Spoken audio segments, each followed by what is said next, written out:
Olá pessoal, estou aqui com vocês para mais uma aula da nossa física. Hoje nós vamos começar com uma pergunta bem simples. Se você observasse um salto de um paraquedista, que tipos de movimentos você poderia identificar nesse salto? Após essa aula de hoje, você está apto a responder essa pergunta. Hoje a gente vai falar dos movimentos, começando aí com o movimento uniforme e terminando com o movimento uniformemente variado. Então vamos lá, movimento uniforme é aquele que tem velocidade constante e, consequentemente, não possui aceleração. Por isso, será representado por uma função de primeiro grau. Já o movimento uniformemente variado, ele tem velocidade variável, passa a existir aí uma aceleração, e essa aceleração, sim, será constante, e esse movimento será representado por uma função de segundo grau. Vamos observar, então, como é que se define a função horária do movimento uniforme. Olha lá. Lembre-se que a velocidade média e a velocidade instantânea nesse movimento agora podem ser consideradas iguais, uma vez que ela não é variável. Daí, então, nós temos ΔS por ΔT. Vamos desmembrar essa equação, espaço final menos espaço inicial sobre tempo final menos tempo inicial.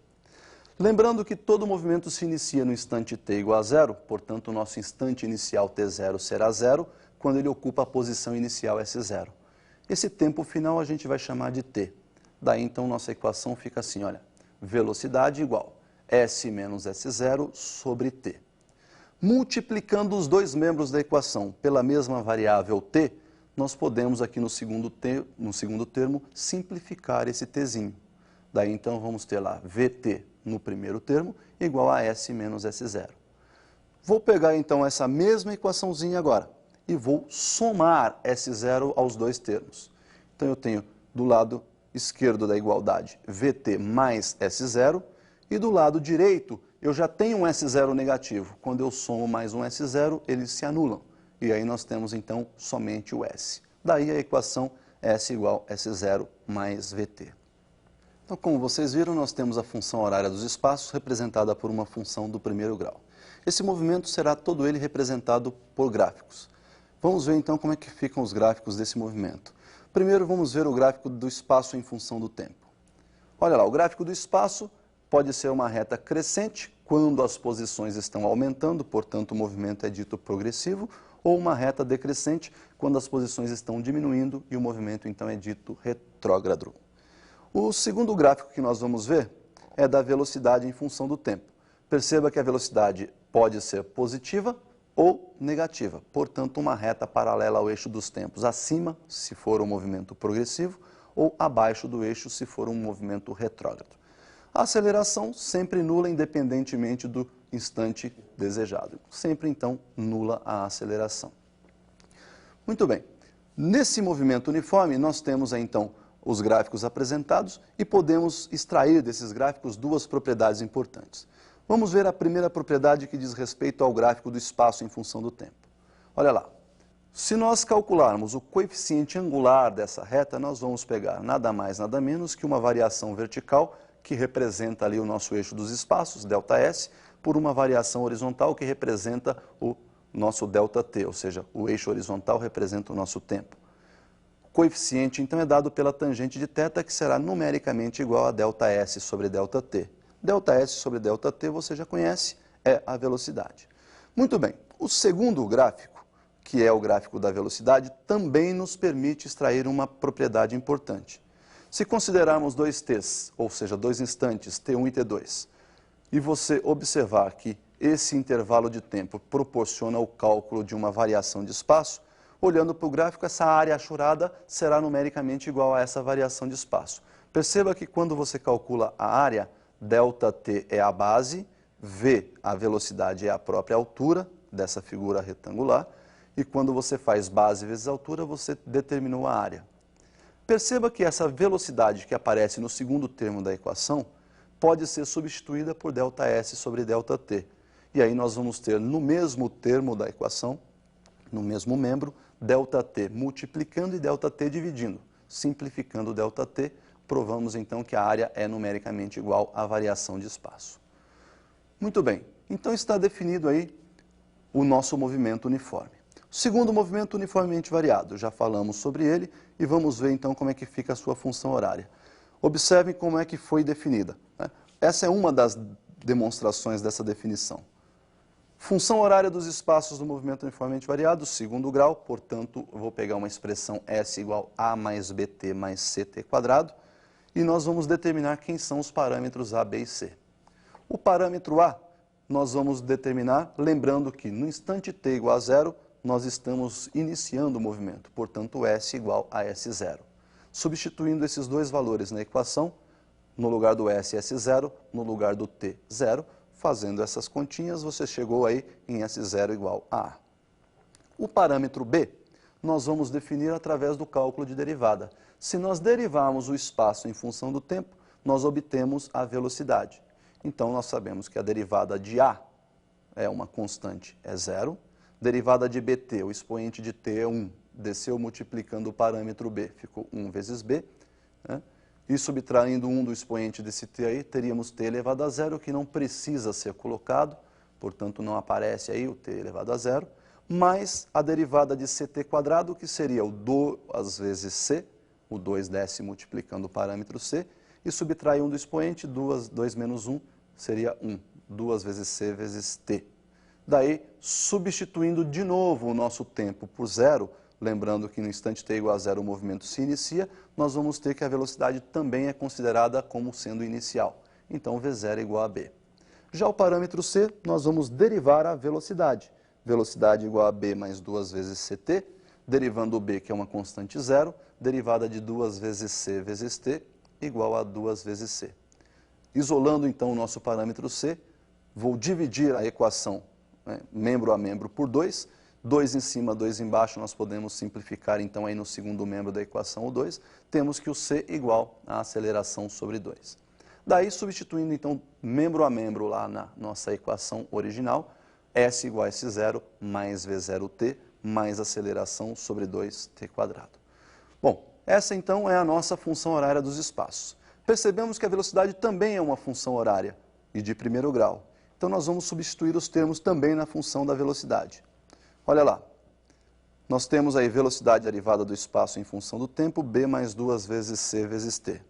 Substituindo o b por v0 e o c por aceleração sobre 2, percebemos que no segundo membro da equação nós temos v0 mais 2 vezes aceleração sobre 2 vezes t. Podemos simplificar o 2 em cima e embaixo, daí nós temos a equação original, v igual v0 mais aceleração vezes t.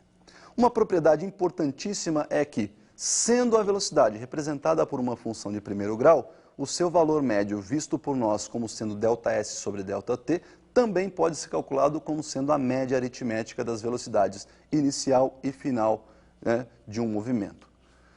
Definidas então as funções horárias, vamos ver como é que Torricelli chegou à sua equação. Observe a equação do Torricelli. Então, olha aí, para definir a sua equação, Torricelli utilizou a equação horária da velocidade, V igual a V0 mais aceleração vezes t, subtraiu de cada lado da igualdade o V0, ficando então V menos V0 do lado esquerdo da igualdade, igual a V0 mais alfa t menos V0. Como nós temos do lado direito da igualdade V0 positivo, V0 negativo, nós temos então que V menos V0 será igual a alfa vezes t. Se nós dividirmos os dois termos da equação por alfa, nós vamos ter V menos V0 sobre alfa, igual a alfa vezes t dividido por alfa, que representa a aceleração. Então, do lado direito da equação, esse alfa será simplificado, resultando então em t igual a v menos v0 dividido pela aceleração alfa. Se substituirmos esse t na equação horária ou na função horária dos espaços e fizermos todas as contas matemáticas, chegaremos então à expressão de Torricelli, v quadrado igual a v0 ao quadrado mais 2 vezes a aceleração vezes ΔS. Bom, então nós definimos todas as funções que representam esse movimento, né? Movimento uniformemente variado. Vamos ver como é que ele fica representado graficamente? Vamos ver primeiro o gráfico do espaço em função do tempo. Olha lá, nós temos como espaço em função do tempo uma equação de segundo grau, portanto sua representação gráfica é uma parábola, que pode ter concavidade para cima ou concavidade para baixo. Perceba que no vértice da parábola nós temos aí a inversão do movimento, ou seja, no primeiro gráfico as posições vão diminuindo, quando atinge o vértice elas começam a aumentar. Então nós vamos denominar esse instante aí de T1. Perceba que no instante T1 ocorreu a inversão. tanto no primeiro gráfico, onde a concavidade está voltada para cima, como no segundo gráfico, onde a concavidade está voltada para baixo. Se ocorreu a inversão do movimento, é porque ele deixou de ir para voltar na trajetória. Consequentemente, se ele para de ir para voltar, a velocidade nesse momento é zero. Uma propriedade desse gráfico é, se você quiser calcular a velocidade em qualquer instante, basta nesse instante traçar uma reta tangenciando a parábola e calcular o coeficiente angular dessa reta. Então veja aqui, para um determinado instante t1, a velocidade v1 é numericamente igual à tangente de θ. O segundo gráfico que nós vamos ver é da velocidade. Perceba que a velocidade pode estar crescendo para movimento acelerado, portanto a velocidade aumenta quando você acelera, ou diminuindo no movimento retardado. A velocidade diminui quando você freia, ou seja, quando você retarda o movimento. Desse gráfico nós temos duas propriedades. O coeficiente angular, que nos permite calcular a aceleração, portanto tangente de θ numericamente igual a ΔV sobre ΔT, que é a própria aceleração. Esse ΔV e o ΔT estão assinalados aí no gráfico, como você pode ver. A segunda propriedade, também desse mesmo gráfico, nos proporciona calcular aí o ΔS. Verifique que quando você calcula a área desse gráfico, a base maior desse trapézio aí é a velocidade V.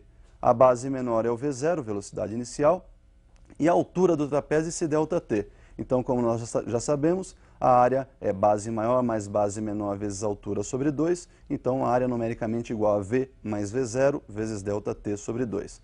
Daí, nós vamos lembrar que a velocidade média ΔS sobre ΔT pode ser dada pela média aritmética entre as velocidades final e inicial. Então, esse V mais V0 sobre 2, nós vamos substituir, vamos trocar esse V mais V0 sobre 2 por ΔS sobre ΔT. Simplificando o ΔT aí, olha, nós temos a área numericamente igual a ΔS. E o terceiro gráfico da aceleração. No gráfico da aceleração, nós temos uma reta constante paralela ao eixo dos tempos, que pode ser positiva ou negativa. Desse gráfico, nós temos aí também uma propriedade que é o cálculo numérico da área. Entre dois instantes t1 e t2, ao calcular a área, você está multiplicando a base, que representa o ΔT, pela altura que representa a aceleração. Daí, então, nós temos área numericamente igual a ΔT vezes alfa, onde esse alfa, que representa a aceleração, pode ser substituído por ΔV sobre ΔT. Daí, então, simplificando o ΔT, nós temos área numericamente igual a ΔV. Bom, pessoal, agora você já pode responder aquela pergunta. Lembra do paraquedista? Quando ele inicia o salto, ele começa uma queda livre sob efeito exclusivo da gravidade, portanto, aceleração constante e movimento uniformemente variado, acelerado. Quando o paraquedas se abre, ele passa a sofrer uma resistência do ar que começa a frear o seu movimento. Então, o movimento, além de uniformemente variado, passa a ser agora retardado, até atingir uma velocidade constante que permanece até o final do seu salto, até a chegada ao solo. Tá legal? Por hoje, então, era isso que nós tínhamos para ver sobre os movimentos. Até uma próxima.